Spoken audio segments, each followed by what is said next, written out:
أعوذ بالله من الشيطان الرجيم بسم الله الرحمن الرحيم رب اشرح لي صدري ويسر لي أمري واحلل عقدة من لساني يفقه قولي رب زدني علما اللهم فقهنا في الدين اللهم انفعنا بما علمتنا وعلمنا ما ينفعنا وزدنا علما السلام عليكم ورحمة الله وبركاته۔ اللہ تعالیٰ ہر سننے والے کو اپنی حفظ و امان میں رکھے، صحت اور ایمان کی بہترین حالت میں رکھے، آمین یا رب العالمین۔ دنیا میں مسلمانوں پہ جہاں جہاں مظالم ہیں، اللہ تعالیٰ ان کا خاتمہ کرے اور مسلمانوں کو استقامت، صبر اور ایمان کی توفیق دے، ایمان پر ثابت قدم رہنے کی توفیق دے، آمین یا رب العالمین۔ ان کی خاص حفاظت فرمائے، آمین یا رب العالمین۔ آج سورۃ النمل انشاءاللہ سٹارٹ کریں گے۔ مکی صورت ہے، 7 رکوع ہیں، اس کے 93 آیات ہیں اور اس میں بھی واقعات ہیں، قوموں کے تذکرے ہیں۔ انشاءاللہ سٹارٹ ہوگا فرعون کے تذکرے سے، پھر داؤد علیہ السلام اور سلیمان علیہ السلام کا واقعہ ہے۔ تو اس کو شروع کرتے ہیں۔ اعوذ باللہ من الشیطان الرجیم، بسم اللہ الرحمن الرحیم۔ طاسین حروف مقطعات ہیں۔ تل کا یہ آیات القرآن و کتاب مبین۔ تل کا یہ، تل کا مطلب ویسے تو وہ ہوتا ہے، لیکن جب تعظیم کے لیے اسے ذالکا، ذالکا ہوتا ہے یہ، تل کا ہوتا ہے وہ، لیکن تعظیم کے لیے جس چیز کی تعظیم مقصود ہونا، تو پھر ذالکا کی جگہ تل کا بھی استعمال کیا جاتا ہے۔ یہ آیات القرآنی، یہ آیات ہیں قرآن کی، و کتاب مبین اور واضح کتاب کی۔ یہ آیات کس کی ہیں؟ آیات القرآنی، یہ مرکب اضافی ہے۔ آیات القرآنی، قرآن کی آیات مختلف مرکب ہوتے ہیں نا، جیسے آگے یہ ہدی و بشریٰ ہے، یہ مرکب عطفی ہے، درمیان میں واو ہے، دو چیزوں کو جوڑ رہا ہے، دو اسموں کو جوڑ رہا ہے، تو یہ مختلف مرکبات ہوتے ہیں گرامر میں۔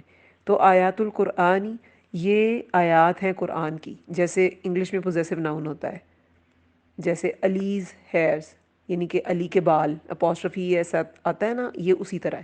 تو یہ قرآن کی آیات ہے۔ اب یہ جو اضافت جب جس چیز کی ملتی ہے نا، اب قرآن کی اضافت ملی ہے آیات کو، یعنی کہ آیات کو قرآن سے منسوب کیا گیا ہے۔ تو قرآن کتنی عظیم چیز ہے، اس لیے اس کی آیات کی بھی ویسی تعظیم ہے۔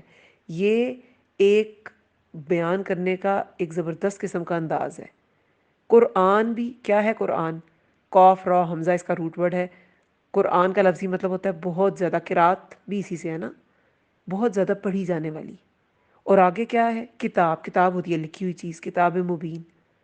تو قرآن مقروء بھی ہے اور مکتوب بھی ہے، بہت زیادہ پڑھا بھی جانے والا ہے اور بہت زیادہ لکھا بھی جانے والا ہے۔ کوئی کتاب دنیا کی اتنی بار پڑھی لکھی نہیں گئی، پوری کی پوری حفظ ہے سینوں میں، ایسی کوئی کتاب نہیں۔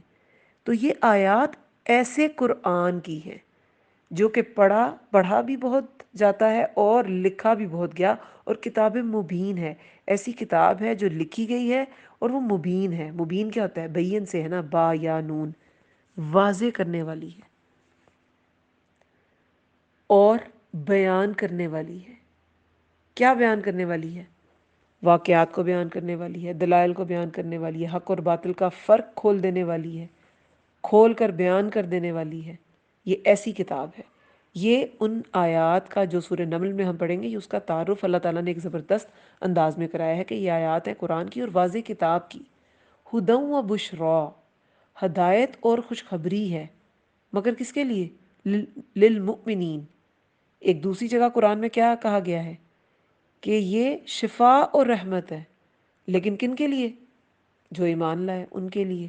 تو یہاں بھی یہ ہدایت اور خوشخبری ہے مؤمنین کے لیے، جو ایمان لائے گا اسی کو اس سے شفا ملے گی، اس کے دل کو، اس کے جسم کو، اسی پر رحمت برسے گی، وہی اس سے ہدایت لے گا۔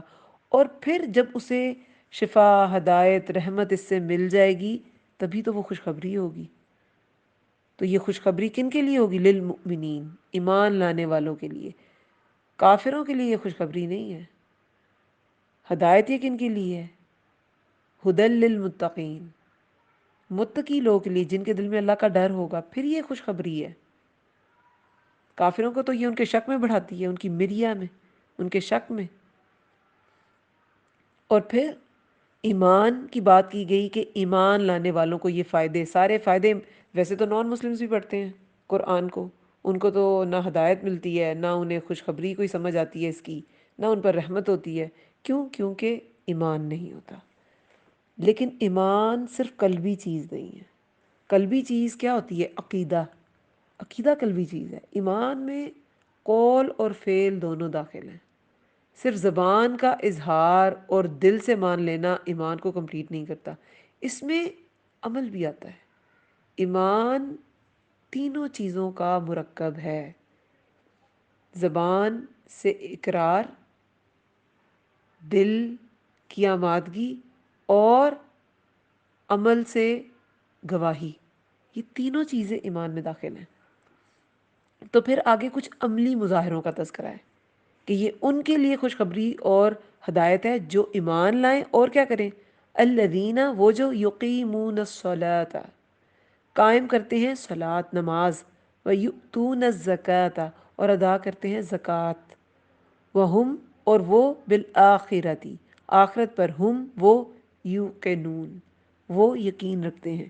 اب یہ مکی صورت ہے تو زکوٰۃ ادا کرنے میں بھی اپنے مال کی، اپنے دلوں کی پاکیزگی ہی مراد ہے، کیونکہ جو باقاعدہ زکوٰۃ کی شرح ہے وہ مدنی دور میں آئی تھی. لیکن یہاں پر ایک ہوتا ہے زکوٰۃ، یہ تو فرض ہے، یہ نکالنا ہے صاحب نصاب نے، جس پر زکوٰۃ فرض ہو جائے گی. جو صاحب نصاب ہوگا، 7.5 تولے ہے اس کے پاس، یا 52.5 تولے چاندی ہے اس کے پاس، 7.5 تولے سونا ہے جس کے پاس. لیکن ویسے جو صدقات ہیں وہ بھی پاکیزگی کا سبب ہوتے ہیں، اور وہ کوئی بھی ادا کر سکتا ہے.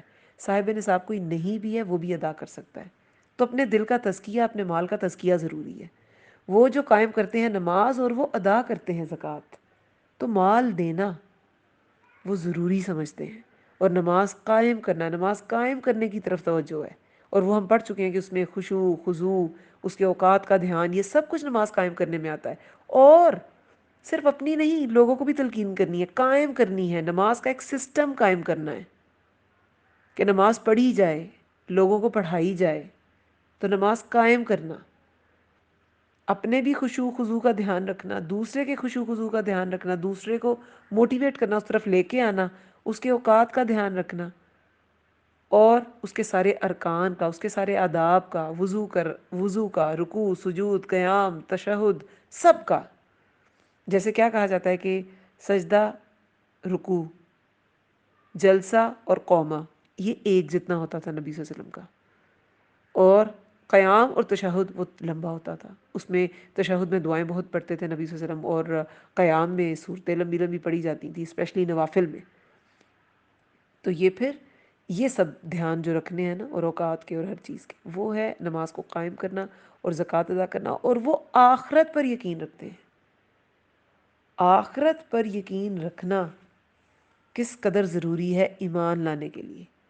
نبی صلی اللہ علیہ وسلم کی جو مکی دور کی جو تبلیغ ہے، اس کے بیسک جو عناصر تھے وہ یہی تھے: اللہ کی وحدانیت، رسالت پر یقین لوگوں کو دلانا، اور آخرت کا یقین، آخرت کا پیغام دینا کہ آخرت ہے.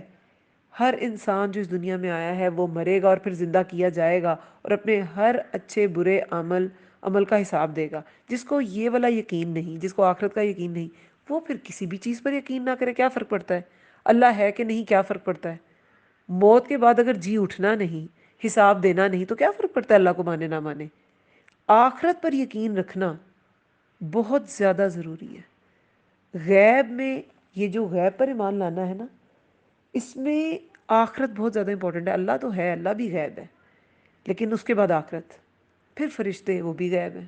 یہ سب چیزیں، لیکن یہ آخرت بہت میجر سٹیپ ہے. اس کے بغیر انسان کا ایمان متزلزل ہی رہے گا، اسے یقین کبھی آئے گا ہی نہیں.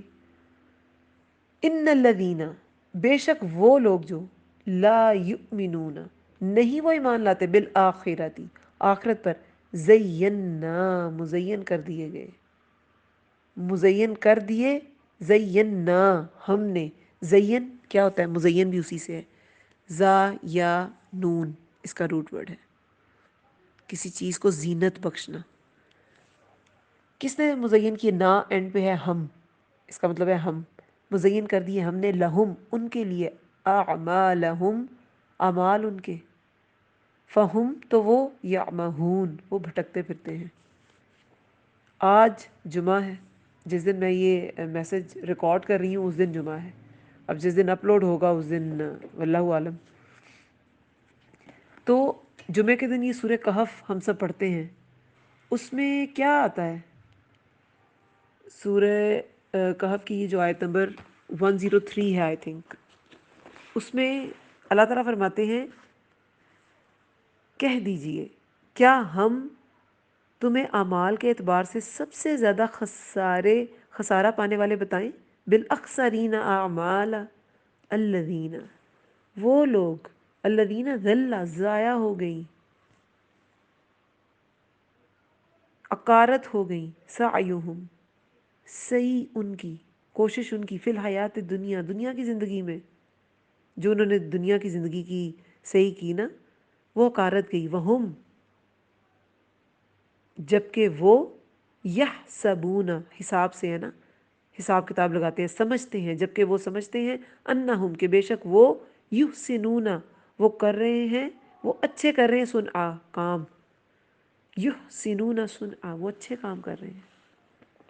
یہ کفار، اس سے پہلے کفار کا ہی تذکرہ ہے نا آیت نمبر 102 میں، اگر آپ دیکھیں تو کافروں کے لیے جہنم تیار کی گئی ہے، ان کے جو سارے اعمال جو وہ سمجھ رہے ہیں کہ بڑے اچھے اچھے ہم اعمال کر رہے ہیں، وہ سب ایک اکارت ہو جائیں گے، کیونکہ ایمان کے بغیر اعمال مقبول ہی نہیں ہے۔ جس نے آخرت پر یقین نہیں رکھا تو آخرت میں اس کے اعمال کیسے قبول کیے جائیں گے؟ وہ بھی نہیں قبول کیے جائیں گے۔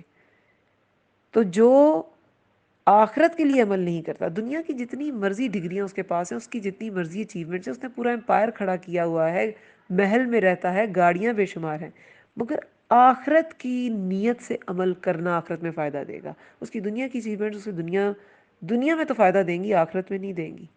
تو جو نہیں ایمان لاتے تو پھر مزین کر دیتے ہیں ہم، اللہ تعالیٰ مزین کر دیتا ہے ان کے اعمال، وہ دنیا کے اعمال کو ہی اپنی بڑی اچیومنٹ سمجھتے ہیں، اسی میں بھٹکتے پھرتے ہیں، اسی میں اللہ تعالیٰ ان کو تھکا دیتا ہے۔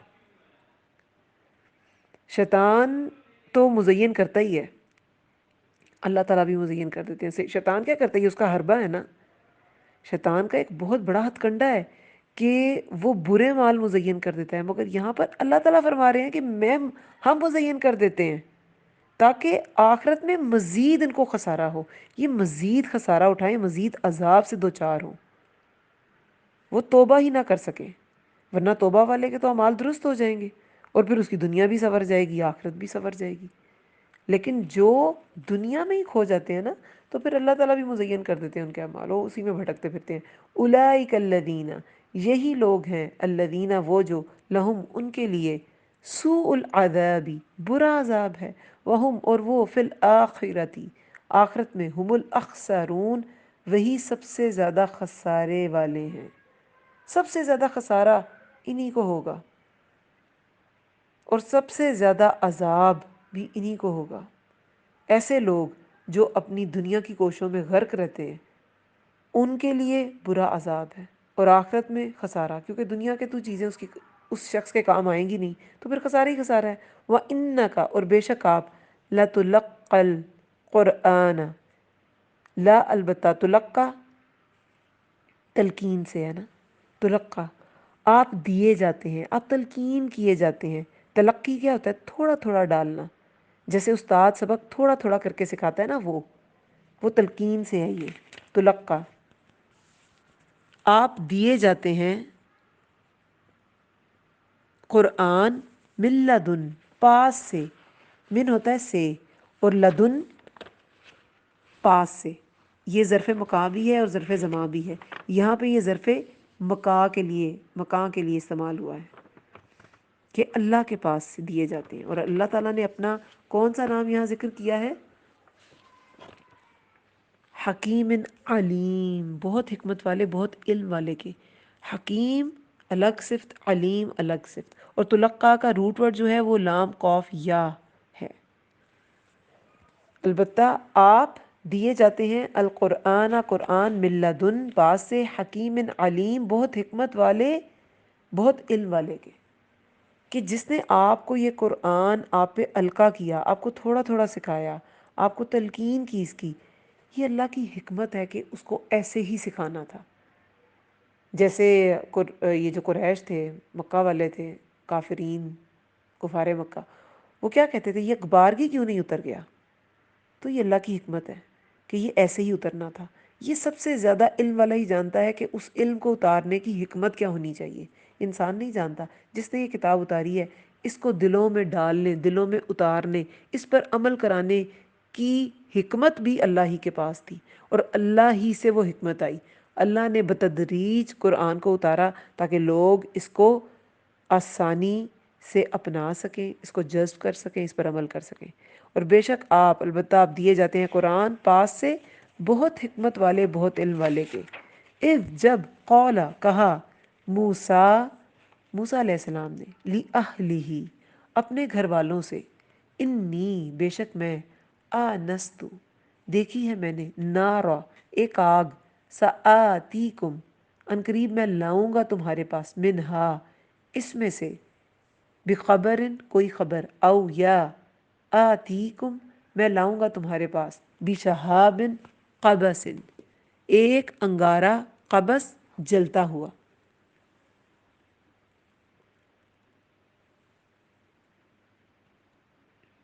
لعلکم تاکہ تم، تسطلون تم تاب سکو، صوت لام یا اس کا روٹ ورڈ ہے۔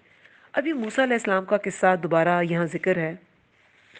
اب آپ نے غور کرنا ہے، پچھلی سورہ میں، سورہ شعراء میں موسیٰ علیہ السلام کا قصہ انبیاء کے سب سے پہلے آیا، اب موسیٰ علیہ السلام کا دوبارہ قصہ سب سے پہلے ان کا ذکر ہے، لیکن وہاں کیا کانٹیکسٹ تھا اور یہاں کیا کانٹیکسٹ ہے؟ وہاں پر نافرمان قوموں کا ذکر تھا اور آل فرعون کی نافرمانی اور ان کے غرق کیے جانے کا ذکر تھا۔ یہاں پر کیوں ذکر آیا، کس کانٹیکسٹ میں آیا، اس پہ غور کرنا ہی تدبر کرنا ہے۔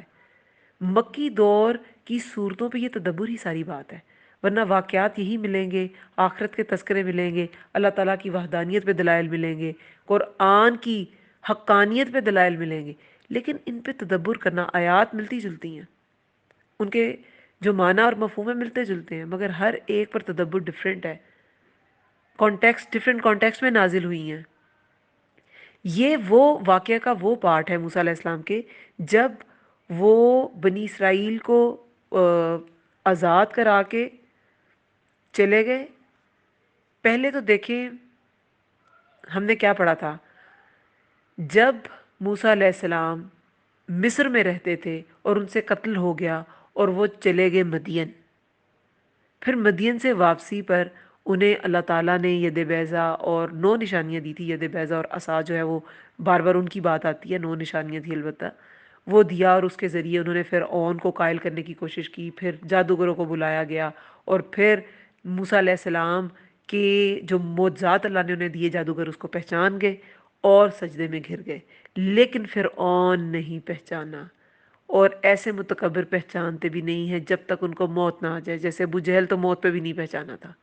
تو متکبر کا کوئی علاج نہیں ہے، وہ نہیں پہچانا، اور موت جب دیکھی تب اس کو سمجھ آئی۔ ابو جہل موت کے وقت بھی نہیں پہچانا۔ اسی طرح اب جب وہ بنی اسرائیل کو لے کے نکلے، وہ پھر آگے کا پارٹ جو ہے وہ شروع کے پاروں میں ہم نے پڑھا تھا کہ کیسے بنی اسرائیل نے، سورہ آل عمران میں بھی تذکرہ آتا ہے کہ کیسے انہوں نے نافرمانی کی، بچڑے کی پرستش میں لگ گئے، پھر وہ سہران وردی میں رہے، بہرحال وہ ایک لمبا قصہ ہے۔ یہ جو پارٹ ہے یہ تب کا ہے جب مدین وہ 10 سال رہے اور واپس آ رہے تھے، واپس مصر آ رہے تھے، اور ابھی انہوں نے فرعون کے دربار میں جانا تھا۔ یہ تب کا واقعہ ہے۔ اس میں کیا کہا گیا ہے، کہا موسیٰ نے اپنے گھر والوں سے، بے شک میں، دیکھی ہے میں نے ایک آگ، ٹھیک ہے، مدین کا علاقہ بحر احمر، ریڈ سی جو ہے، اس کے کنارے پر خلیج عقبہ کہتے ہیں اسے، وہاں پر ہے مدین کا علاقہ۔ تو مدین رہ کر جب واپس آئے، آگ دیکھی. اب یہ آگ سے کیا مراد ہے وہ بھی ایک ڈسکرپشن ہے. سآتیکم، ان قریب میں لاؤں گا تمہارے پاس، اس میں سے کوئی خبر، یا یہ نہیں کہ میں کوئی خبر لاتا ہوں یہ آگ کیوں جل رہی ہے، اتنی روشنی، اندھیرا، رات، اور اتنی روشنی کہاں، کیونکہ دن تو ہو نہیں سکتا، رات تھی تو انہیں وہ آگ کی طرف وہ اٹریکٹ ہوئے، انہیں وہ نظر آئی. یا میں لاؤں گا تمہارے پاس ایک انگارہ جلتا ہوا. اب دیکھیں یہاں پہ آتی کم، میں لاؤں گا تمہارے پاس، یہ کم جو ہے نا پلورل کا صیغہ ہے. اب بعض کے نزدیک صرف بیوی کے ہمراہ تھے وہ، بعض کے نزدیک بیوی بھی تھی، بچہ بھی تھا اور غلام بھی تھا، تین تھے، اس لیے جمع کا صیغہ استعمال ہوا ہے. لیکن اگر تو یہ بیوی مراد ہے صرف، تو دیکھیں جمع کا صیغہ تعظیم کے لیے آتا ہے، عزت اور احترام کے لیے. اگر سنگولر کے لیے یوز کیا جائے، جیسے اللہ تعالیٰ خود کو نا کہہ کے پکارتے ہیں، زینا، مزین کر دیا ہم نے، تو اس طرح یہ تعظیم کے لیے پلورل کا جمع کا صیغہ استعمال کیا جاتا ہے. تو بیوی کی تعظیم بھی شو ہوتی ہے. ایک اچھا مرد، ایک اچھا انسان، با اخلاق انسان بیوی کو تعظیم کے ساتھ پکارتا ہے. اگر بیوی کو شوہر کو آپ کہنا چاہیے تو شوہر کو بھی بیوی کو آپ کہنا چاہیے. اس میں کوئی خبر، اس میں سے لاؤں کوئی خبر، یا میں لاؤں تمہارے پاس ایک انگارہ. شہاب ہوتا ہے بھڑکتی آگ، اور قبض ہوتا ہے انگارہ جس سے آگ نکل رہی ہو. ایک انگارہ جلتا ہوا، یعنی اس میں سے میں کچھ لے آؤں انگارہ جس سے تم لعلکم تستلون، جس سے تم تاپ سکو. سلی، سلین ہوتا ہے آگ سے گرمی حاصل کرنا. سلا ان ہوتا ہے سخت آگ.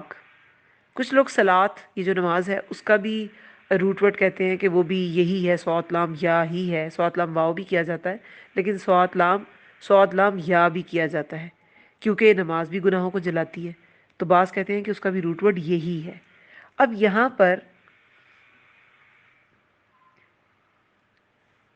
موسیٰ علیہ السلام نے اپنی بیوی یا جو بھی ان کے ساتھ افراد تھے ان کے ساتھ کیا کہا، ان سے کیا کہا کہ میں نے یہ آگ دیکھی ہے، میں تمہارے لیے جلتا ہوا انگارہ لاتا ہوں تاکہ تم اسے تاپ سکو. فلما، تو جب جاءہا، وہ آیا اس کے پاس، کس کے پاس، آگ کے. ٹھیک ہے، آگ کے پاس آیا، نو دیا، وہ پکارا گیا. دال عین واو اس کا روٹ ورڈ ہے. دعا بھی پکار کو کہتے ہیں نا، تو دعا کا بھی روٹ ورڈ یہ ہوتا ہے دال عین واو. نو دیا، وہ پکارا گیا، انبوری کا، کہ برکت دیا گیا، من، جو، فن ناری، آگ میں سے ہے، ومن حولہا، اور جو اس کے ارد گرد ہے. حول کیا ہوتا ہے، ماحول بھی اسی سے ہے، ارد گرد کی چیز. ہا واو لام اس کا روٹ ورڈ ہے.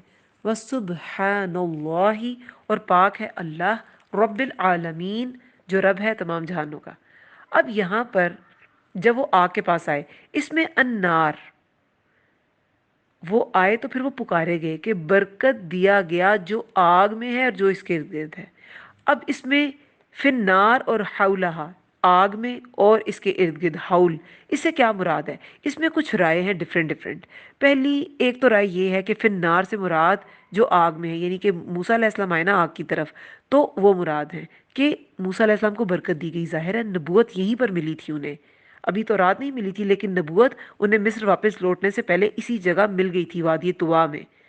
تو پھر یہ برکت دیے گئے موسیٰ علیہ السلام. اور حولہ، من حولہ ہا سے مراد کیا ہے، جو ان کے آس پاس ہیں، یعنی کہ فرشتے. ٹھیک ہے. دوسری رائے یہ ہے کہ فن ناری سے مراد دونوں ہیں، ملائکہ بھی اور موسیٰ علیہ السلام بھی. اور حولہ ہا سے مراد ارض شام ہے. ارض شام ہے جو اس وقت ارد گرد کا ایریا تھا، وہ شام کا علاقہ بنتا ہے، تو وہ بھی برکت دیا گیا. ٹھیک ہے. اور پھر تیسری رائے کہ من فی النار سے مراد ہے آگ کی جگہ، یعنی وہ جگہ جہاں پہ وہ آگ بھڑکی، وہ درخت میں سے نکل رہی تھی یا جس چیز سے بھی نکل رہی تھی. اور حولہا سے مراد ہے ارض شام، یہ بھی شام کا علاقہ ہی، مطلب اس رائے کے مطابق بھی شام کا علاقہ ہی ہے. کیونکہ دیکھیں سورہ بنی اسرائیل میں کیا تھا، سورہ بنی اسرائیل، سورہ اسراء بھی جسے کہتے ہیں، اس میں سٹارٹ کی آیات میں کیا ہے، پاک ہے وہ سبحان الذی اسرا، پاک ہے وہ اللہ جو اپنے بندے کو رات کے ایک حصے میں مسجد حرام سے مسجد اقصی تک لے گیا، الذی جس کے ماحول کو ہم نے بارکنا، جس کو ماحول کو برکت دی ہم نے، حولہ، ٹھیک ہے، وہ جگہ برکت دی ہم نے اس کے ماحول کو، اس کے ارد گرد کو، تو وہ بھی شام کا علاقہ ہی بنتا ہے، ٹھیک ہے، کہ مسجد اقصی فلسطین اور اس کے ارد گرد کا علاقہ وہ شام ہی بنتا ہے تقریباً، تو یہ مراد ہے۔ اب ایک اور رائے بھی ہے، وہ کیا ہے کہ من فی النار سے مراد اللہ تعالیٰ ہے، برکت دیا گیا جو آگ میں ہے، یعنی کہ اللہ تعالیٰ کی تو ذات ہی مبارک ہے نا، اللہ تعالیٰ جسے چاہے ساری برکتیں آتی ہیں اللہ تعالیٰ سے ہیں، جسے چاہے جس میں چاہے اللہ تعالیٰ برکت دے دے، اور جسے چاہے جس میں چاہے برکت سے خالی کر دے۔ تو آگ میں، جو آگ میں ہے یعنی کہ اللہ تعالیٰ، نار اگر یہ یہاں پر اللہ تعالیٰ مراد ہے تو پھر النار یعنی بمانا نور ہے، یہ نار بمانا نور مراد ہے،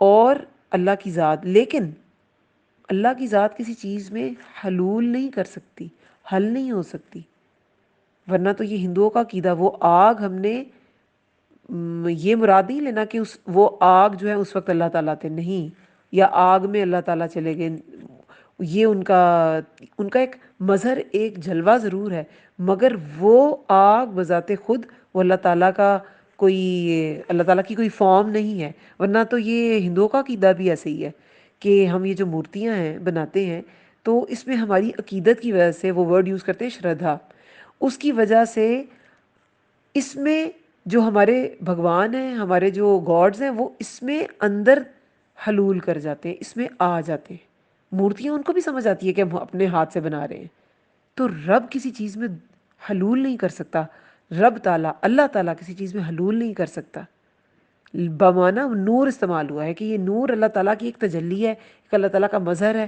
اللہ تعالیٰ چاہیں تو وہ سبز درخت تھا اور اس میں سے وہ روشنی ایسے پھوٹ رہی تھی جیسے آگ ہے، یہ بس اس معنی میں استعمال ہوا ہے، اسے اسی میں لینا، اس کے آگے مزید ڈسکرپشنز اس میں نہیں جانا، پھر اسی طرح شرک میں انسان پڑتا ہے، اسی طرح انسان بدعات میں پڑ جاتا ہے۔ تو وہ پکارا گیا کہ برکت دیا گیا جو آگ میں ہے اور جو اس کے ارد گرد ہے، تو جب وہ آیا اس کے پاس، یعنی کہ موسیٰ علیہ السلام جب آگ کے پاس آئے تو وہ پکارے گئے، وہ پکارا گیا کہ برکت دیا گیا جو آگ میں ہے اور جو اس کے پاس ہے، اللہ تعالیٰ اور جو اس کے ارد گرد ہے، جو بھی اس کے پاس جائے گا وہ بھی، اور وہ کون ہے؟ موسیٰ علیہ السلام، انہیں نبوت ملی تو وہ بھی برکت سے سرفراز ہوئے۔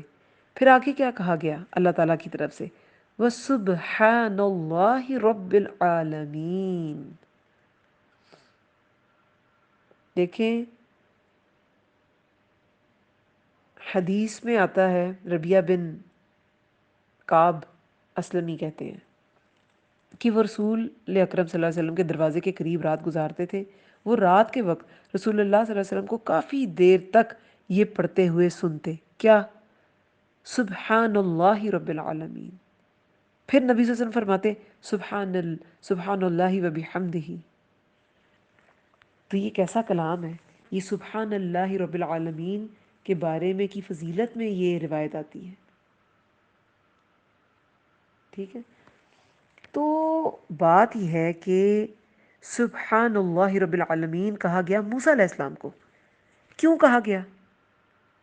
یعنی کہ موسیٰ علیہ السلام کو ادھر بلایا گیا، وہ آگ تھی اور پھر ایک دم اس میں سے پکار آئی، وہ ایک روشنی تھی، ایک نور تھا، اور پکار ایک دم سے آ گئی، تو پھر انہیں واضح کر دیا گیا فوراً کہ اللہ پاک ہے، تمہارے کسی وہم میں نہ پڑ جانا، اللہ پاک ہے تمہارے ہر وہم سے، ہر ڈر سے، اللہ چاہے تو سبز درخت میں سے آگ روشن کر دے۔ تو یہ اللہ تعالیٰ کی ایک تجلی ہے، اللہ کو پہچانو، یہ اللہ ہے اور اللہ پاک ہے، وہ رب ہے تمام جہانوں کا، جیسے ابراہیم علیہ السلام کے لیے اللہ تعالیٰ نے آگ کو ٹھنڈا کر دیا، اسی طرح موسیٰ علیہ السلام کے لیے درخت سے روشنی، نور کو نکال دیا، روشنی کا کوئی سورس تو وہاں تھا نہیں، تو اللہ تعالیٰ پاک ہے، وہ ان سب تمہارے سارے وہم تمہارے دلوں سے، تمہارے دل سے نکال دے گا اللہ تعالیٰ، سب ان شبہات کو نکال دو، وہ ان سب چیزوں سے پاک ہے، وہ رب ہے، وہ کیا ہے؟ رب العالمین، رب العالمین ہے، وہ سب کچھ کر سکتا ہے، تمام عالم کا رب ہے نا۔ عالم میں جتنے ذرات ہیں، جتنے فنومناز ہیں، کہ آگ کو پانی ٹھنڈا کرتی ہے، لیکن ابراہیم علیہ السلام کی آگ تو بغیر پانی کے ٹھنڈی ہو گئی تھی۔ تو ہر فنومنا، ہر پروسیجر اللہ کے تابع ہے، ہر سائنس اللہ کے تابع ہے، ہر پروسیس اللہ کے تابع ہے۔ ایک یہ بھی معنی نکلتا ہے کہ یہ نہ سمجھ لینا کہ درخت خدا ہے، یہ یہاں سے تمہیں پکارا گیا ہے، درخت میں خدا آ گیا ہے، ایسا کچھ نہیں ہے۔ اللہ تعالیٰ ان سب چیزوں سے پاک ہے، وہ سبحان ہے، سبحان اللہ، سبحان اللہ تعالیٰ پاک ہے اور وہ رب ہے۔ کون اللہ؟ جو رب ہے تمام جہانوں کا۔ دیکھیے موسیٰ علیہ السلام کو اچانک پکارا گیا نا، تو جب ایسے اچانک کو سرپرائزنگلی کوئی چیز رونما ہو جائے تو پھر بندہ کیا کرتا ہے؟ بندے کو پھر شکر گزاری کی طرف اللہ تعالیٰ موڑ دیتا ہے، کوئی ایسی چیز دے کے، اور پھر اللہ تعالیٰ چاہتے ہیں کہ وہ بندہ اس کی تسبیح کرے۔ جیسے یوسف علیہ السلام کو اللہ تعالیٰ نے قید خانے سے نکال دیا اچانک، بادشاہ نے خواب دیکھا، تعبیر یوسف علیہ السلام کے پاس تھی، باہر آگے۔ داؤد علیہ السلام، اس سے آگے جو واقعہ ہے وہ سلیمان علیہ السلام اور داؤد علیہ السلام کا تذکرہ ہے۔ داؤد علیہ السلام کو ہم شارٹلی تھوڑا سا ضرور کریں گے، اس پر بھی بات کریں گے۔ تو داؤد علیہ السلام کو کیسے بادشاہت ملی تھی؟ وہ خود تو بادشاہ نہیں تھے، بادشاہ تو طالوت تھا، لیکن داؤد علیہ السلام طالوت کے لشکر میں تھے، اور انہوں نے جالوت کو مار دیا تھا، تو ان کو بادشاہت مل گئی۔ طالوت نے اپنی بیٹی کی شادی داؤد علیہ السلام سے کر دی، بادشاہت مل گئی اچانک۔ تو پھر اللہ تعالیٰ چاہتا ہے کہ یہ میرا شکر گزار بندہ بنے اور میری تسبیح بیان کرے۔ تو پھر کہا گیا سبحان اللہ رب العالمین، اور اللہ تعالیٰ پاک ہے، پاک ہے جو رب ہے تمام جہانوں کا۔ اس کے بعد نیکسٹ آیت میں اللہ تعالیٰ کیا فرماتے ہیں؟ یا موسیٰ، اے موسیٰ، انہو بے شک، انا اللہ، انا اللہ، انا اللہ میں ہی، انا ہوتا نا میں، انا میمونہ، میں میمونہ ہوں، انا میں ہی اللہ العزیز الحکیم، میں ہی اللہ ہوں، بہت زبردست، نہایت زبردست، بہت حکمت والا۔ اللہ تعالیٰ نے موسیٰ علیہ السلام کی حیرانگی دور کر دی کہ اللہ کے شکر گزار بندے بنو، میری تسبیح کرو، میں رب العالمین ہوں، اور میں کیا ہوں؟ میں عزیز الحکیم ہوں، نہایت زبردست، بہت حکمت والا ہوں۔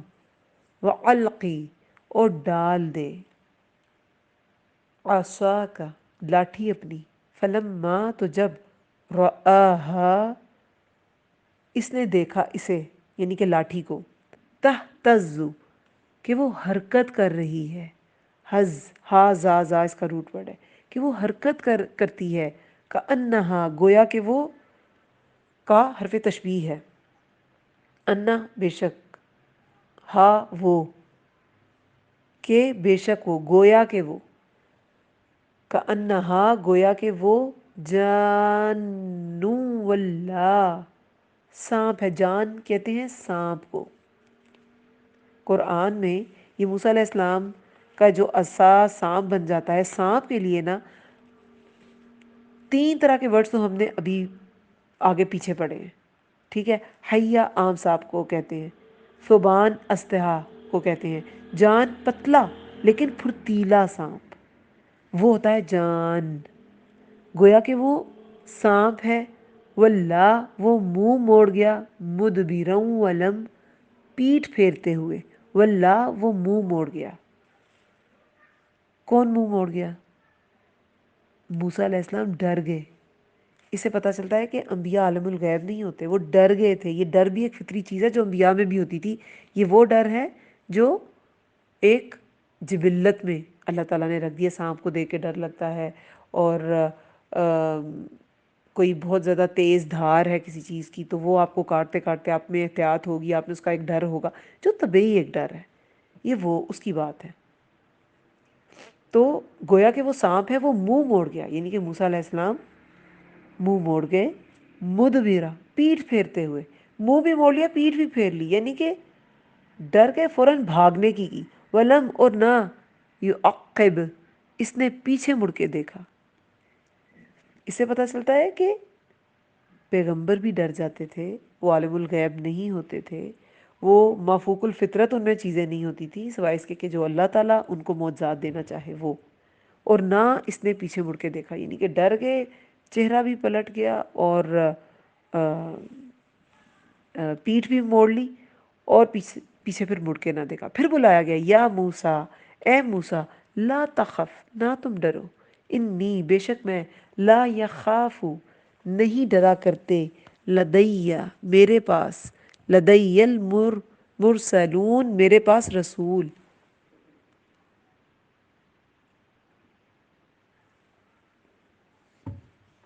اب کیا کہا گیا؟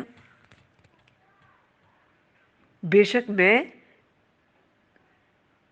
اے موسیٰ نہ تم ڈرو بے شک میں نہیں ڈرا کرتے میرے پاس رسول، یعنی کہ میں پہلے اپنا تعارف دیا کہ میں رب العالمین ہوں، میں زبردست ہوں، حکیم ہوں، ساری حکمتیں اللہ تعالیٰ سے آتی ہیں، ہر انسان کو حکمت دینے والا اللہ کی ذات ہے، انتقام لینے کی پوزیشن میں اللہ تعالیٰ ہر وقت ہوتا ہے، یہ اللہ کی حکمت ہوتی ہے وہ نہ لے، تو اللہ تعالیٰ زبردست ہے، حکمت والا ہے۔ تو میرے پاس آئے ہو تم، میں نے تمہیں بلایا ہے، میرے پاس آ کے رسول ڈرا نہیں کرتے۔ اب یہ کیوں کہا موسیٰ علیہ السلام نے؟ ایک تو ایک فطری ڈر کہ یہ کیا ہو گیا میرے ساتھ، دوسرا یہ کہ کسی گناہ کا ڈر۔ اور کون سا گناہ تھا موسیٰ علیہ السلام کا؟ انہوں نے ایک قتل کیا تھا، کہ موسیٰ علیہ السلام کو تو نبوت دے دی اللہ تعالیٰ نے، لیکن اب وہ نبوت کے فرائض ادا کیسے کریں گے؟ ان پر تو قتل کا الزام تھا۔ تو اللہ نے کہا جب کوئی میرے پاس آ جاتا ہے، جب کسی کا ذمہ دار میں ہو جاتا ہوں تو پھر وہ ڈرا نہیں کرتا۔ رسولوں کا ذمہ دار، رسولوں کی حفاظت اللہ تعالیٰ کرتے تھے، تو پھر رسول کسی سے ڈرا نہیں کرتے۔ جب میرے پاس کوئی رسول آتا ہے تو وہ ڈرا نہیں کرتے۔ اور کیوں ڈرا نہیں کرتے؟ اللہ مگر من جس نے ظلم ظلم کیا، ثم پھر بدلا اس نے بدل دیا، حسنم بعد نیکی سے بعد، سو ان برائی کے، فَإِنِّي تو بے شک میں غفور الرحیم بہت بخشنے والا ہوں، نہایت رحم کرنے والا ہوں۔ اب اس کا کیا مطلب ہے؟ کہ کس کو امان مل جاتی ہے، کون گناہ سے نہ ڈرے، کس کو گناہ کر کے ظلم کر کے ڈرنے کی ضرورت نہیں، مگر جس نے ظلم کیا پھر اس نے بدل دیا نیکی سے بعد برائی کے۔ برائی تو ہو گئی، ظلم تو کر لیا، لیکن اس کے بعد اس نے اس برائی کو نیکی سے بدل دیا، اس نے نیکیاں کرنی شروع کر دی، تو بے شک اللہ معاف کر دیتا ہے۔ فَإِنِّي تو بے شک میں غفور الرحیم بہت بخشنے والا بہت رحم کرنے والا ہوں۔ سورہ نساء میں آیت نمبر 110 میں کیا آتا ہے؟ جو شخص برا کرے، اپنے نفس پر ظلم کرے، پھر اللہ سے معافی مانگ لے، تو اللہ تعالیٰ غفور و رحیم ہے، تو وہ اللہ تعالیٰ کو غفور و رحیم پائے گا۔ تو جو بھی برائیاں کی توبہ کرے انسان اور ان پر بھلائیاں شروع کر دے، توبہ کے بعد بھلائیاں شروع کر دے، تو وہ برائیاں، وہ نیکیاں جو ہیں برائیاں لے جائیں گی۔ ان الحسنات یذہبن السیئات۔ دراصل جب انسان کو دین کی قدر و قیمت آ جاتی ہے نا، تو اسے اپنا آپ بڑا حقیر لگتا ہے، اسے اپنی چھوٹی چھوٹی لغزشیں بڑی بڑی لگنا شروع ہو جاتی ہیں کہ میں تو ایسا گناہ گار بندہ ہوں، مجھے اللہ نے دین دے دیا۔ میں پچھلے دنوں ایک آیت سن رہی تھی، وہ کوئی بچہ تلاوت کر رہا تھا، تو مجھے تو آنسو آ گئے کہ یہ بھی وقت کبھی سوچا ہی نہیں تھا، یہ بھی وقت آئے گا کہ عربی پڑھی جا رہی ہوگی اور عربی سمجھ آ جائے گی مجھے۔ تو انسان کو جب کوئی دین کی نعمت ملتی ہے نا، تو وہ انسان کو اپنی بڑی کم مائگی کا احساس ہوتا ہے کہ میں کیا تھا، اللہ نے تو مجھے پتہ نہیں کیا بنا دیا، میں تو اس قابل نہیں تھا۔ جسے دین کی نعمت کا احساس ہو اسے، عربی تو بہت سے لوگ سمجھ جاتے ہوں گے، لیکن اس کی ویلیو تب بنتی ہے جب یہ عربی کو سمجھنا قرآن سمجھنے میں ہیلپ کرتا ہے۔ اور پھر انسان کو احساس ہوتا ہے کہ اللہ میں تو اتنا بلیسڈ ہو گیا، میں اتنا گناہ گار تھا اور اللہ نے مجھے دین کی نعمت دے دی. تو یہی بات ہے کہ پیغمبری جو ہے نا یہ سب سے اعلیٰ رتبہ ہے انسانوں میں. اس کے بعد صدیقین، پھر شہداء، پھر صالحین، رتبے ہیں نا. تو پیغمبر بنا دیا تو موسیٰ علیہ السلام کو فوراً خیال آیا ہوگا کہ میں نے تو ایک قتل بھی کیا ہے، تو اللہ نے کہا تم نہ ڈرو. جو گناہ تو ویسے بھی جو عام انسان کے لیے بھی ایسے ہی ہے کہ جو کفر کی حالت میں گناہ ہوتے ہیں وہ اسلام لانے کے بعد معاف کر دیے جاتے ہیں.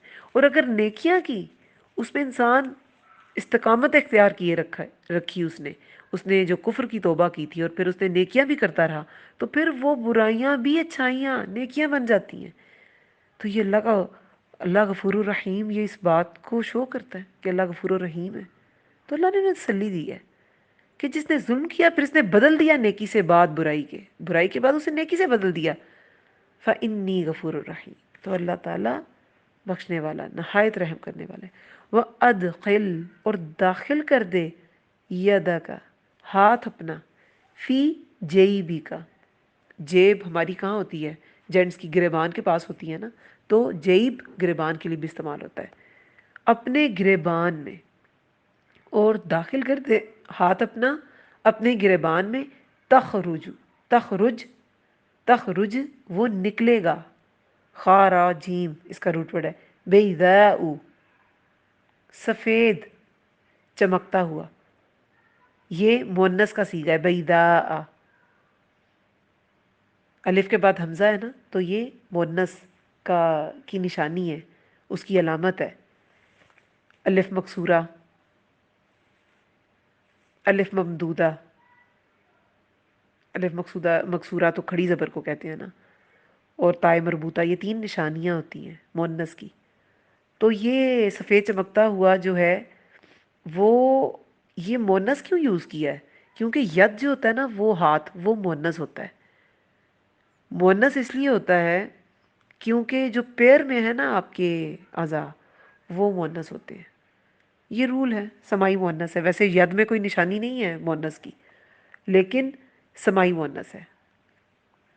جو بھی پیر میں ہوگا سوائے آپ کی کونیوں اور آپ کی بھووں کے، حاجبن اور مرفق، اس کے علاوہ جو پیرز میں آپ کے پارٹس ہیں وہ مونس ہوتے ہیں. اور اس لیے اس کے لیے جو کلر ہے اس کا مونس کا صیغہ یوز ہوا ہے. ویسے اب یدو، ہم یہ جو مغفرت کی دعا مانگتے ہیں اس میں اب یدو کا ورڈ آتا ہے تو وہ مذکر ہوتا ہے. اور بیضاء کلرز میں بھی عربی میں مذکر مونس ہوتے ہیں. بیضاء جو ہے وہ مونس ہے، اور اس کا پلورل بھی ہوتا ہے بیز. ٹھیک ہے. اور داخل کر دے ہاتھ اپنا اپنے گریبان میں، وہ نکلے گا بیضاء سفید چمکتا ہوا، من غیری سوء بغیر سوء کے، تکلیف کے. سو برائی کو بھی کہتے ہیں لیکن یہاں تکلیف کی سینس میں آیا ہے، مرض کی سینس میں آیا ہے کہ کوئی تکلیف، کوئی مرض نہیں ہوگا کہ ہاتھ کو کیا ہو گیا، کوئی تکلیف نہیں ہوگی، کوئی مرض نہیں ہوگا. یہ اللہ کا معجزہ ہے کہ جب تم اپنے گریبان سے لگا کے ہاتھ کو دیکھو گے تو وہ سفید چمکتا ہوا ہوگا. 9 نشانیاں انہیں ملی تھی یہاں پہ. عصا اور ید بیضا کا ذکر ہے یہاں پہ. ٹھیک ہے. تو پھر یہاں پہ کیا کہا گیا کہ جب تم گریبان سے ہاتھ نکالو گے وہ سفید چمکتا ہوا ہوگا. فی تسع آیات، 9 نشانیوں میں سے ہیں، الی فرعون، طرف فرعون، وقومہ، اور اس کی قوم کے. یعنی کہ یہ نشانیاں تمہیں دی گئی ہیں تاکہ تم فرعون اور اس کی قوم کی طرف جاؤ، اس کے لیے دی گئی ہیں. 9 نشانیوں میں سے ہے وہ فرعون اور اس کی قوم کے لیے جو تمہیں دی گئی ہیں. انہم، بے شک وہ، کانو ہیں وہ، قومن لوگ، فاسقین لوگ نافرمان. اب یہ فاسق نافرمان لوگ کی بات کی گئی ہے. کیوں نافرمان تھے اس کی وجہ بھی بتائی گئی ہے. فلما، تو جب، جاءتہم آ گئی ان کے پاس، آیاتنا نشانیاں ہماری، مبصراتن واضح. جب ان کے پاس نشانیاں آئیں، کس کی؟ نا ہے نا اینڈ پہ، ہماری آیات نشانیاں، نا ہماری آیاتنا نشانیاں ہماری، بہت سارا کیا ہوتا ہے یہ بھی واضح، مبصراتن واضح. قالو انہوں نے کہا، ہذا یہ، سحر مبین جادو ہے کھلم کھلا. جیسے نبی صلی اللہ علیہ وسلم کو بھی لوگ ساحر کہتے تھے. موسیٰ علیہ السلام کا تو دور ہی ساحری اور جادوگری کا تھا، تو انہیں بھی یہی کہا گیا یہ تو جادو ہے کھلم کھلا، یہ معجزہ نہیں ہے، جادو دکھا رہا ہے. بعض تو جانتے تھے کہ یہ نشانی اللہ کی ہے، لیکن پھر بھی ہٹ دھرمی جو اوریجنلی اس اس فن کو جانتے تھے، جادوگر تھے، وہ تو سجدے میں گر گئے تھے. لیکن اس کے درباریوں میں جو کچھ ہوں گے، ظاہر ہے جو جانتے سمجھ کے ہوں گے کہ یہ تو سچے لگ رہے ہیں، لیکن نہیں مانا. کیوں نہیں مانا؟ وہ جہادو، اور انہوں نے انکار کیا. جہادہ کیا ہوتا ہے؟ ریزسٹ کرنا. جہاد بھی کس کو کہتے ہیں؟ باطل کو ریزسٹ جب انسان کرتا ہے تو ریزسٹ کرنا. جہادو، اور انہوں نے انکار کیا بھی، ہاں ان کا. وَاسْتَيْقَنَتْهَا، وس حالانکہ یقین، یا قوف نون اس کا روٹ ورڈ ہے، یا قانا، حالانکہ یقین کر لیا تھا. وَاسْتَيْقَنَتْهَا، ہا اس کا، حالانکہ یقین کر لیا تھا اس کا. انفسہم، ان کے دلوں نے، یعنی کہ کچھ نے مان لیا تھا پھر بھی انہوں نے انکار کیا. کیوں؟ ان کے پاس نشانیاں آئیں واضح، انہوں نے کہا یہ جادو ہے کھلم کھلا. پھر یقین بھی کر لیا تھا لیکن انکار کیا. کیوں؟ حالانکہ یقین کر لیا تھا اس کا. انفسہم، ان کے دلوں نے. ظلم و علوا، ظلم اور سرکشی سے. یہ وجہ ہے ان کے انکار کی. ظلم اور سرکشی. ظلم کیا ہوتا ہے؟ حقدار کو اس کا حق نہ دینا. ظلم کے پیچھے ہوتی ہے مفاد پرستی. میں اس کا حق اس کو نہ دوں، یہ پیسے اس کے بنتے ہیں نہ دوں، میرا فائدہ ہے نا، میرے پاس رہیں گے پیسے. مفاد پرستی اس کے پیچھے کا موٹو ہے، ظلم کے پیچھے کا. علو کیا ہوتی ہے؟ سرکشی. یعنی کہ سرکشی خود پرستی ہے. علو جو ہے وہ تکبر ہے، خود پرستی ہے. انسان دوسروں کو نقصان ظلم کی وجہ سے بھی دیتا ہے جب اس کا اپنا فائدہ، مفاد پرستی، اپنا فائدہ مقصود ہو، اور وہ علو کی وجہ سے بھی نہیں مانتا، خود کو نقصان پہنچاتا ہے. یہ یقین نہیں کر رہے تھے آل فرعون. کیوں؟ اپنے ظلم کی وجہ سے. ایک تو وہ ظلم کرتے تھے بنی اسرائیل پہ اور ماننا نہیں چاہتے تھے حق کو، اور دوسرا علو، اپنی سرکشی کی وجہ. تکبر تھے، متکبر تھے. اور متکبر کو کیا میں نے کہا کہ اس کو تو ٹھیک صرف موت بھی ایٹ ٹائمز نہیں کرتی، کیونکہ ابو جہل نے تو موت کے وقت بھی وہ سمجھ نہیں سکا تھا. لیکن فرعون کو سمجھ آ گئی تھی، وہ ایمان لے آیا تھا، لیکن اس وقت کا ایمان تو خیر مقبول ہی نہیں ہے. تو یہ دو پوائنٹس ہیں جن کی وجہ سے ہمارے پاس، ہمیں کیا سمجھ میں آتا ہے کہ انکار کی وجہ ظلم اور سرکشی ہوتی ہے. ظلم ہوتا ہے مفاد پرستی کی وجہ سے، انسان حق نہیں دیتا دوسروں کو، اور سرکشی ہوتی ہے خود پرستی کی وجہ سے، خود کو بڑا سمجھنے کی وجہ سے، تکبر کرنے کی وجہ سے. فانظر، تو دیکھو، کیفا، کس طرح، کانا، ہوا، عاقبت، انجام، عاقبت المفسدین، انجام فساد کرنے والوں کا.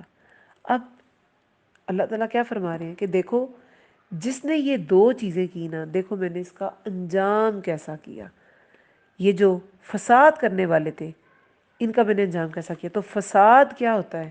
فساد یہی ہوتا ہے حق کو نہ ماننا. حق کا انکار فساد ہے، اور حق کے انکار کی دو بڑی بڑی وجہیں ظلم اور علو ہے، سرکشی ہے. ظلم، حقدار کو حق نہ دینا، اور سرکشی، اس پہ تکبر بھی کرنا، اسے بہتر بھی سمجھنا، اسے بڑھانا چڑھانا. ٹھیک ہے؟ تو یہ وہ چیزیں ہیں جس کی وجہ سے فساد کرنے والوں میں انہیں شامل کیا گیا. پھر دیکھیں وَلَقَدْ آتَيْنَا، یہ ہم آج آیت نہیں کریں گے، لیکن کیونکہ سلیمان علیہ السلام کے واقعے کا تذکرہ زیادہ ہے تو داؤد علیہ السلام کے ذکر پہ تھوڑا سا اس کو ایلیبریٹ کر دیں گے، داؤد علیہ السلام کو. اور باقی انشاءاللہ جو واقعہ ہے وہ نیکسٹ اس میں ہوگا، نیکسٹ لیکچر میں ہوگا. وَلَقَدْ آتَيْنَا دَاوُودَ وَسُلَيْمَانَ عِلْمًا، اور البتہ تحقیق دیا ہم نے داؤد علیہ السلام، ہم نے دیا داؤد علیہ السلام و سلیمان، اور سلیمان علیہ السلام کو علم. اب داؤد علیہ السلام کے بارے میں نے شارٹ سا بتا دیا تھا کہ داؤد علیہ السلام جو تھے یہ خود بادشاہ شروع سے نہیں تھے، یہ طالوت کے لشکر میں لڑے، اور جالوت کو سورہ بقرہ کے اینڈ پہ کیا ہم نے پڑھا تھا کہ جالوت کے لشکر سے جب لڑنے جا رہے تھے تو کہا گیا تھا کہ پانی نہیں پینا، اور 4,000 لوگوں کے علاوہ سب نے پانی پی لیا تھا۔ وہ ایک ٹیسٹ تھا ان کے ایمان کا۔ حالانکہ کہتے ہیں کہ جو طالوت تھے بادشاہ، انہوں نے کہا تھا کہ کوئی ایسا شخص اس میں شامل نہ ہو، اس فوج میں، جس نے ابھی گھر کی چھت ڈالنی ہو، جس کی اونٹنی بچہ دینے والی ہو، جس کی نئی نئی شادی ہوئی ہو، یعنی کہ اس کے دل میں دنیا کا کسی بھی طرح کا لالچ ہے نا، تو وہ اس لشکر میں شامل نہ ہو، کیونکہ یہ بہت امپورٹنٹ مارکا تھا۔ آپ نے سنا ہوگا کہ موسیٰ علیہ السلام بنی اسرائیل کو لے کے نکلے تاکہ وہ فلسطین میں انٹر ہو سکیں اپنی زمین میں، لیکن وہ فلسطین میں انٹر تو نہیں ہوئے تھے۔ ایون کہ جب موت کا فرشتہ موسیٰ علیہ السلام کے پاس آیا تھا تو موسیٰ علیہ السلام نے کیا کہا تھا موت کے فرشتے کو کہ مجھے اس زمین، اس بابرکت زمین جس کا وعدہ ہم سے کیا گیا تھا، اس کے قریب جا کے میری جان قبض کرنا تاکہ میں اس کو دیکھ لوں۔ موسیٰ علیہ السلام بنی اسرائیل کو لے کے داخل نہیں ہو سکے تھے، اور 40 سال تو صحران وردی میں رہے، اور پھر یوشع بن نون اس کے بعد کہا جاتا ہے کہ انہیں نبوت ملی، اور وہ بھی سرگرداں رہے، لیکن کہتے ہیں کہ وہ بھی اس علاقے کو فتح نہیں کر سکے تھے۔ اس کے پہلے ہم نے یہی پڑھا کہ یوشع بن نون جو تھے ان کی سرپرستی میں پھر انہوں نے وہ علاقہ فتح کیا، لیکن نہیں، داؤد علیہ السلام کے زمانے میں پھر باقاعدہ یہ علاقے جو تھے یہ فتح ہوئے تھے داؤد علیہ السلام کی، اور یہی جالوت کو جب قتل کیا گیا تھا تو پھر اس علاقے میں انٹری ہوئی تھی بنی اسرائیل کی داؤد علیہ السلام کے ساتھ۔ تو داؤد علیہ السلام پھر بادشاہ بھی بنے،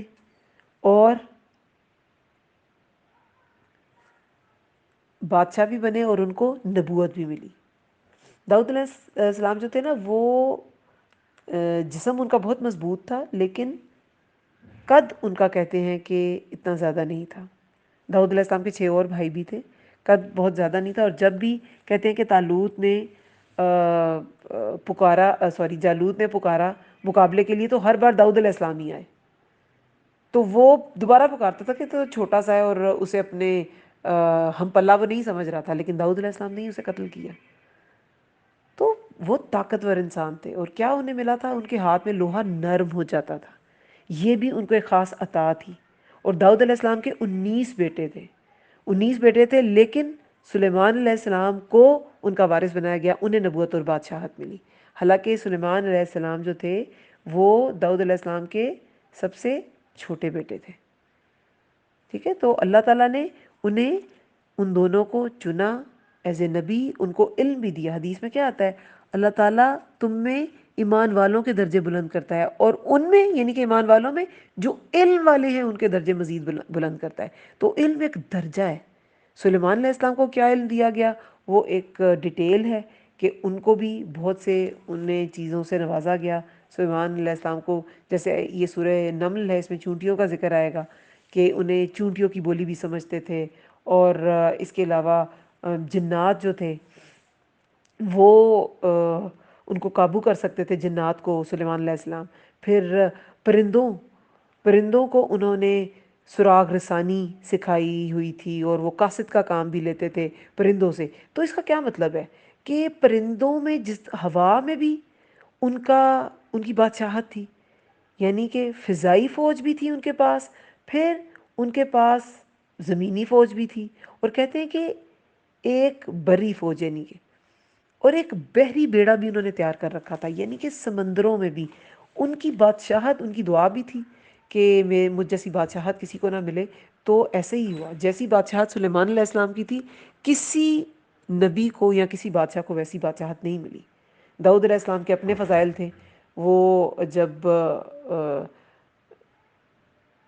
زبور کی تلاوت کرتے تھے تو ساتھ پرندے بھی تسبیح کرنے لگتے تھے، پرندے اور پہاڑ بھی۔ تو وہ جو آیات تھیں یا وہ جو اذکار تھے وہ بھی اتنے خوبصورت تھے، اور داؤد علیہ السلام کی آواز بھی اتنی خوبصورت تھی۔ پھر زرہ بنانے کا علم انہیں ملا، تو یہ علم میں ان کو بڑھایا گیا۔ لوہا ان کے ہاتھ میں نرم ہو جاتا تھا، تبھی انہوں نے زرہ، اور کہتے ہیں کہ زرہ بنائی گی، لیکن یہ کڑیوں والی زرہ جو تھی نا، کہ جو کڑی کے اندر کڑی ڈلتی ہے، وہ داؤد علیہ السلام نے فرسٹ ٹائم بنائی تھی۔ تو پھر ان کا تذکرہ انشاءاللہ نیکسٹ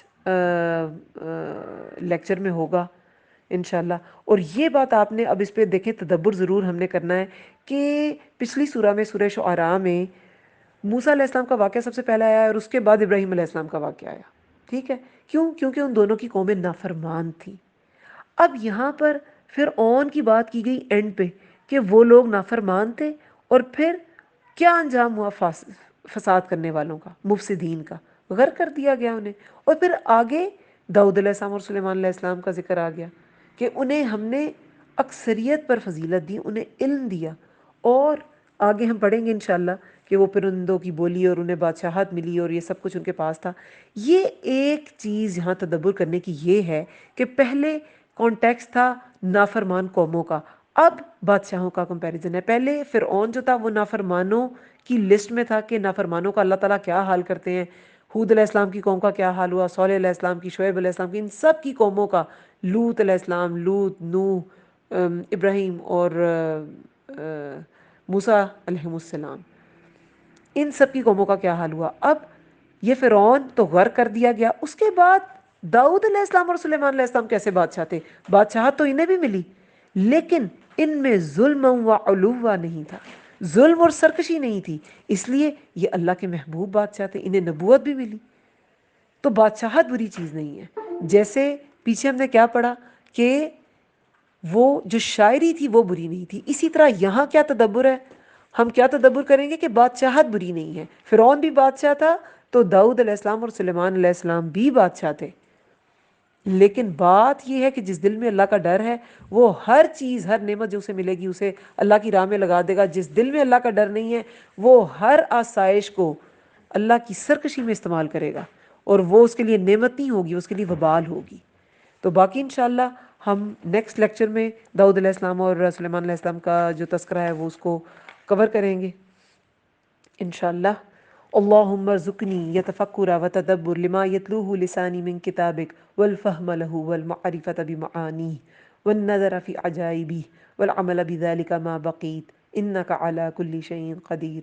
اے اللہ، تیری کتاب قرآن میں سے میری زبان جو پڑھتی ہے اس میں مجھے تفکر، تدبر اور اس کی سمجھ عطا فرما، اور اس کے معنوں اور عجائبات کی پہچان کروا، اور جب تک میں زندہ ہوں اس کے مطابق عمل کروں. بے شک تو ہر چیز پر قدرت رکھنے والا ہے. آمین یا رب العالمین. سبحانک اللہم و بحمدک، نشہد ان لا الہ الا انت، نستغفرک ونتوب الیک. السلام علیکم ورحمۃ اللہ وبرکاتہ.